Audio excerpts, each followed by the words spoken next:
जय सिया राम। श्री रामचंद्र जी ने कहा है रावण से कि तुम बकवाद मत करो और अपना पुरुषार्थ दिखलाओ।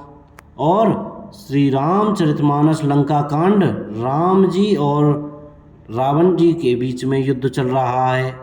आइए आगे की ओर बढ़ते हैं। व्यर्थ बकवाद करके अपने सुंदर यश का नाश न करो, क्षमा करना तुम्हें नीति सुनाता हूँ। सुनो, संसार में 3 प्रकार के पुरुष होते हैं, पाटल, गुलाब, आम और कटहल के समान। एक पाटल फूल देते हैं, एक आम फूल और फल दोनों देते हैं, और एक कटहल में केवल फल ही लगते हैं। इसी प्रकार पुरुषों में एक कहते हैं करते नहीं, दूसरे कहते हैं और करते भी हैं, और एक तीसरे केवल करते हैं पर वाणी से कहते नहीं। श्री राम जी के वचन सुनकर वह खूब हंसा और बोला, मुझे ज्ञान सिखाते हो? उस समय वेर करते तो नहीं डरे, अब प्राण प्यारे लग रहे हैं। दुर्वचन कहकर रावण क्रुद्ध होकर वज्र के समान बाण छोड़ने लगा। अनेकों आकार के बाण दौड़े और दिशा विदिशा तथा आकाश और पृथ्वी में सब जगह छा गई। श्री रघुवीर ने अग्निबाण छोड़ा, जिससे रावण के सब बाण क्षण भर में भस्म हो गए।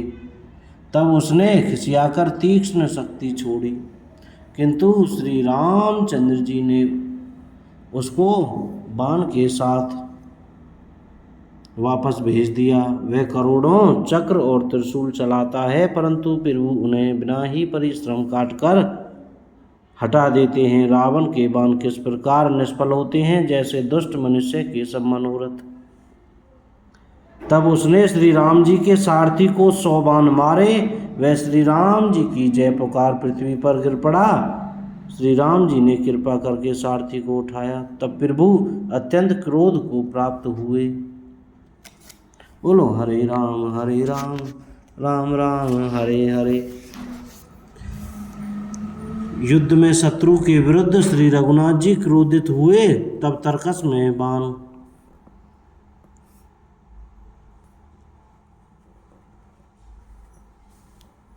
कसमसाने लगे, बाहर निकालने को आतुर होने लगे।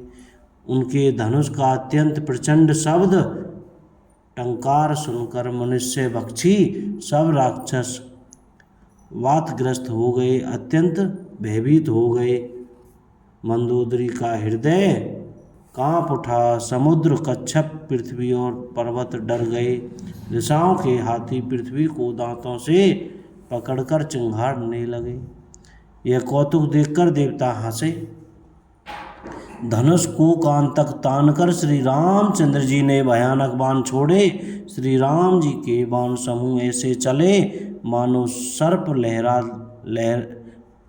लहलाते लहराते हुए जा रहे हों। धनुष को बाण ऐसे चले मानो पंख वाले सर्प उड़ रहे हों। उन्होंने पहले सारथी और घोड़ों को मार डाला, फिर रथ को चूर चूर करके ध्वजा और पताकाओं को गिरा दिया। तब रावण बड़े जोर से गरजा, पर भीतर से उसका बल थक गया था। तुरंत दूसरे रथ पर चढ़कर खिसियाकर उसने नाना प्रकार के अस्त्र शस्त्र छोड़े। उसके सब उद्योग वैसे ही निष्फल हो रहे हैं जैसे परद्रोह में लगे हुए चित वाले मनुष्य के होते हैं। तब रावण ने 10 त्रिशूल चलाए और श्री राम जी के चारों घोड़ों को मारकर पृथ्वी पर गिरा दिया। घोड़ों को उठाकर श्री रघुनाथ जी ने क्रोध करके धनुष खींचकर बाण छोड़े। रावण के सिर रूपी कमलवन में विचरण करने वाले श्री रघुवीर के बाण रूपी भ्रमरों की पंक्ति चली। श्री रामचंद्र जी ने उसके 10 सिरों में 10-10 बाण मारे, जो आर पार हो गए और सिरों से रक्त के पनाले बह चले। रुधिर बहते हुए ही बलवान रावण दौड़ा। प्रभु ने धनुष पर बाण संधान किया। श्री रघुवीर ने 30 बाण मारे और 20 भुजाओं समेत 10 सिर काटकर पृथ्वी पर गिरा दिए। सिर और हाथ कटते ही फिर नए हो गए। श्री राम जी ने फिर भुजाओं और सिरों को काट गिराया। इस तरह प्रभु ने बहुत बार भुजाएं और सिर काटे, परंतु काटते ही वे तुरंत फिर नए हो गए। प्रभु बार बार उसकी भुजा और सिरों को काट रहे हैं, क्योंकि कौशलपति श्री राम जी बड़े कौतुकी हैं। आकाश में सिर और बाहु ऐसे छा गए हैं मानो असंख्य केतु और राहु हों।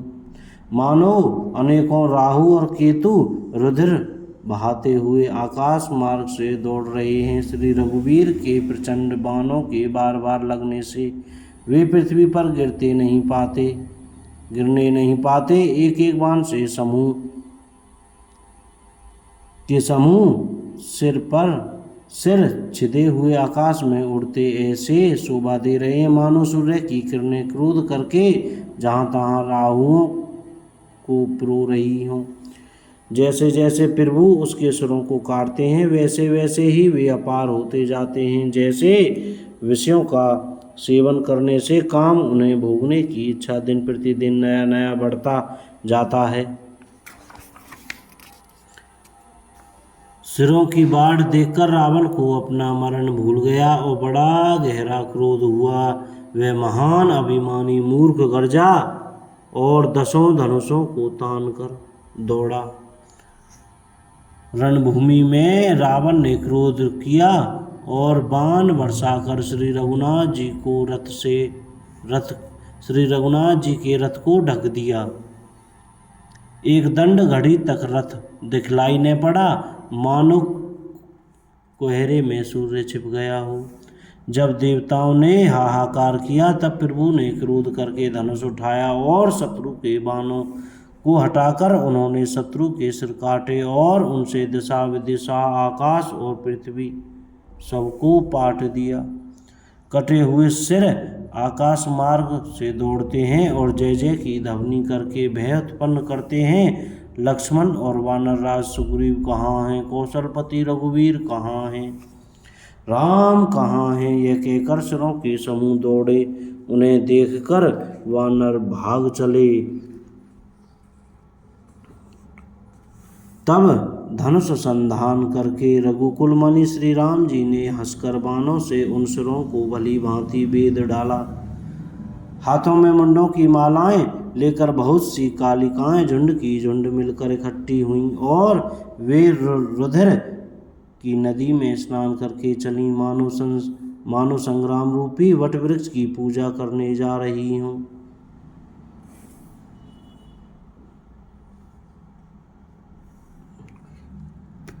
फिर रावण ने क्रोध होकर प्रचंड शक्ति छोड़ी। वह विभीषण के सामने ऐसी चली जैसे काल यमराज का दंड हो। अत्यंत भयानक शक्ति को आती देख और यह विचार कर कि मेरा प्राण शरणागत के दुख का नाश करना है, श्री राम जी ने तुरंत ही विभीषण को पीछे कर लिया और सामने होकर वह शक्ति स्वयं से हिली। शक्ति लगने से उन्हें कुछ मूर्छा हो गई। प्रभु ने तो यह लीला की, पर देवताओं को व्याकुलता हुई। प्रभु को श्रम शारीरिक कष्ट प्राप्त हुआ देखकर विभीषण क्रोधित हो हाथ में गदा लेकर दौड़े और बोले, अरे अभागे मूर्ख नीच दुर्बुद्धि, तूने देवता मनुष्य मुनि नाग सभी से विरोध किया। तूने आदर सहित शिव जी को सिर चढ़ाए, इसी से एक एक के बदले में करोड़ों पाए। उसी कारण से अरे दुष्ट, तू अब तक बचा है, किंतु अब काल तेरे सिर पर नाच रहा है। अरे मूर्ख, तू राम विमुख होकर संपत्ति सुख चाहता है। ऐसा कहकर विभीषण ने रावण की छाती के बीचों बीच गदा मारी। बीच छाती में कठोर गदा की घोर और कठिन चोट लगते ही वह पृथ्वी पर गिर पड़ा। उसके 10 मुखों से रुधिर बहने लगा। वह अपने को फिर संभाल कर क्रोध में भरा हुआ दौड़ा। दोनों अत्यंत बलवान योद्धा भिड़ गए और मल्लयुद्ध में एक दूसरे के विरुद्ध होकर मारने लगे।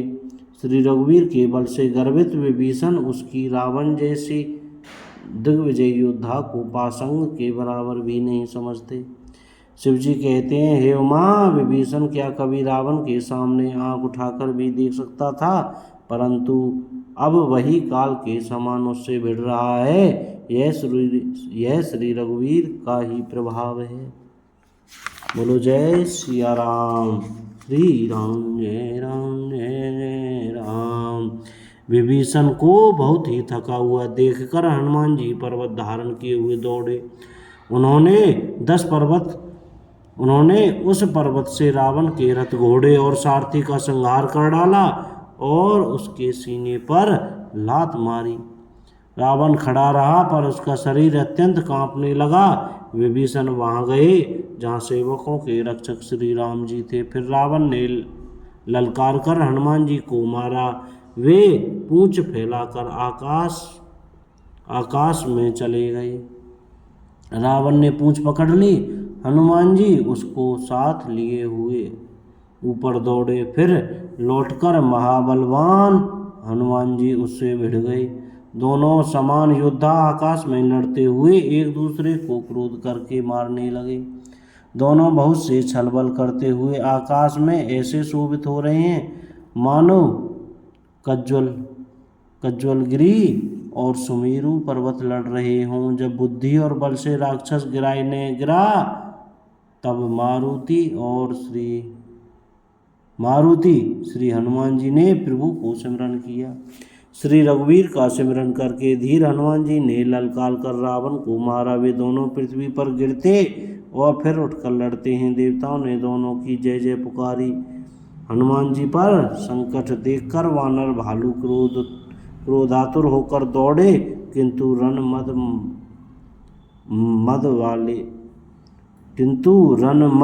माते रावण ने सब योद्धाओं को अपने प्रचंड भुजाओं के बल से कुचल और मसल डाला। तब श्री रघुवीर के ललकारने पर प्रचंड वीर वानर दौड़े। वानरों के प्रबल दल को देखकर रावण ने माया प्रकट की। क्षण भर के लिए वह अदृश्य हो गया। फिर उस दुष्ट ने अनेकों रूप प्रकट किए। श्री रघुनाथ जी की सेना में जितने रीछ वानर थे, उतने ही रावण जहाँ तहाँ चारों ओर प्रकट हो गए। वानरों ने अपरिमित रावण देखे। भालू और वानर सब जहाँ तहाँ इधर उधर भाग चले। वानर धीरज नहीं धरते। हे लक्ष्मण जी, हे रघुवीर, बचाइए बचाइए, यूँ पुकारते हुए वे भागे जा रहे हैं। दसों दिशाओं में करोड़ों रावण दौड़ते हैं और घोर कठोर भयानक गर्जन कर रहे हैं। सब देवता डर गए और ऐसा कहते हुए भाग चले कि हे भाई, अब जय की आशा छोड़ दो। एक ही रावण ने सब देवताओं को जीत लिया था, अब तो बहुत से रावण हो गए। इससे अब पहाड़ की गुफाओं का आश्रय लो, अर्थात उनमें छिप रहो। वहाँ ब्रह्मा, शंभु और ज्ञानी मुनि ही डटे रहे, जिन्होंने प्रभु की कुछ महिमा जानी थी। जो प्रभु का प्रताप जानते थे, वे निर्भय डटे रहे। वानरों ने शत्रुओं बहुत से रावणों को सच्चा ही मान लिया। इससे सब वानर भालू विचलित होकर हे कृपालु, रक्षा कीजिए, यूँ पुकारते हुए भय से व्याकुल होकर भाग चले। अत्यंत बलवान रणबांकुरे हनुमान जी अंगद, नील और नल लड़ते हैं और कपट रूपी भूमि से अंकुर की भांति उपजे हुए कोटि कोटि योद्धा रावणों को मसलते हैं। बोलो जय श्री राम। कोई गलती हो गई हो तो क्षमा करें। सीताराम।